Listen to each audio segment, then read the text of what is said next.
Rina scrutinized the vast expanse of water that stretched endlessly against the cerulean sky.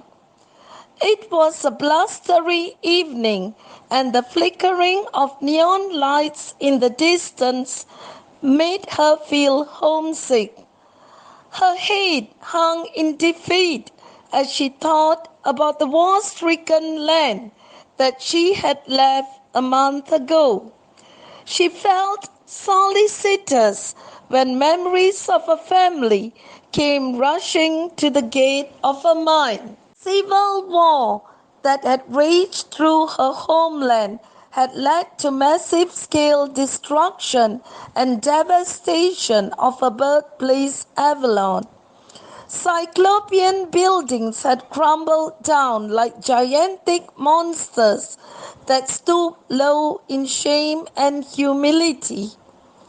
A deluge of nuclear bombs had been intermittently dropped on the city of Avalon by the rebels, causing throngs of humanity to flee to the chick-by-jowl city of Camelot in search of refuge.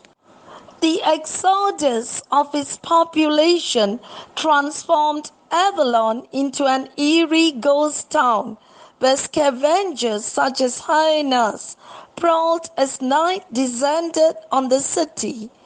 In a short duration of time, vines invaded all buildings and parts of this abandoned city, creating a green paradise. The American war sloop was taking a group of refugees from the chaotic battlefields of Ukraine, a country nestled on the eastern part of the Balkan Range, to a tranquil land which flowed with milk and honey.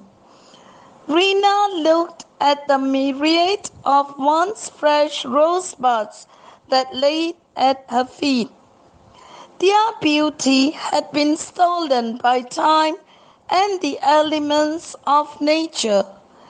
These lovely flowers had been thrust into her arms by her fiancé, Jim, the day they stood on the rickety plank bridge to bid goodbye to each other.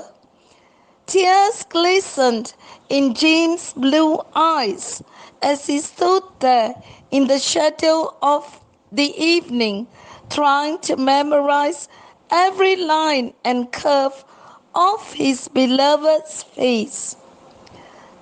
As the sloop anchored at the port of New Orleans, Rina gathered her belongings and walked aimlessly to the nearest cafeteria. She ordered a pot of tea and some sweet buns. She was determined to find a job in the bustling city. When the war was over, she would return to her motherland to look for the man she loved. Thank you.